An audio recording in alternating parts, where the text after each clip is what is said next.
Let's head to the voicemail of Truth and Reason. This one about the Browns' next move. Go Browns. Hello, gentlemen.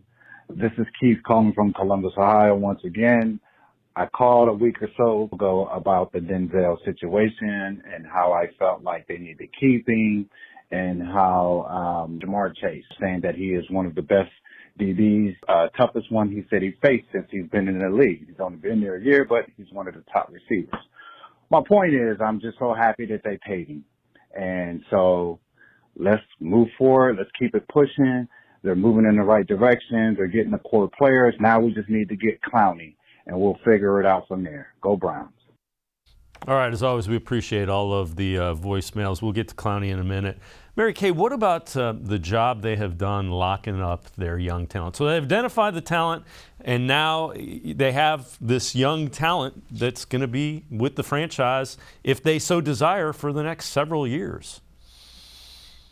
Yes, Denzel Ward is under contract through 2027. He has mentioned that he would like to finish his career here, and wouldn't it be great for him and for Browns fans if he could punctuate that with a Super Bowl victory? But yes, they have gotten most of their core key players under long-term contract.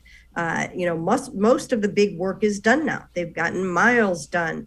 They've gotten Deshaun done. They've gotten Denzel, Nick Chubb, Wyatt Teller, Joel Bitonio, one right after another they have done. So they have the core pieces all together. They still have room to add a few more, and they've done a tremendous job of managing the cap. The other thing is, and this is my perception, and you're much closer and have much more focus on it.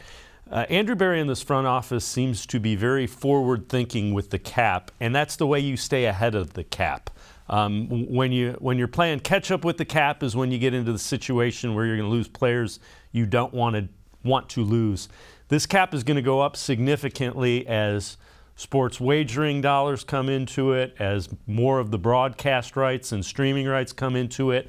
The contracts that look like they're big deals right now always look like they're bargains come 3 or 4 years down the road. Well, and sometimes it doesn't even take that long. I mean, if you look at Amari Cooper's deal, which is about $20 million a year, well, they acquired Amari Cooper in an offseason in which wide receiver salaries have skyrocketed.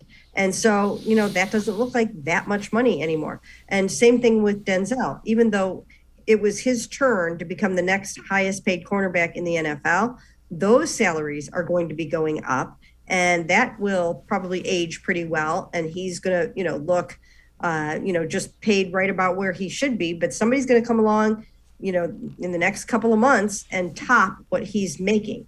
So you're right. The numbers will continue to escalate, and the Browns will be right at the forefront.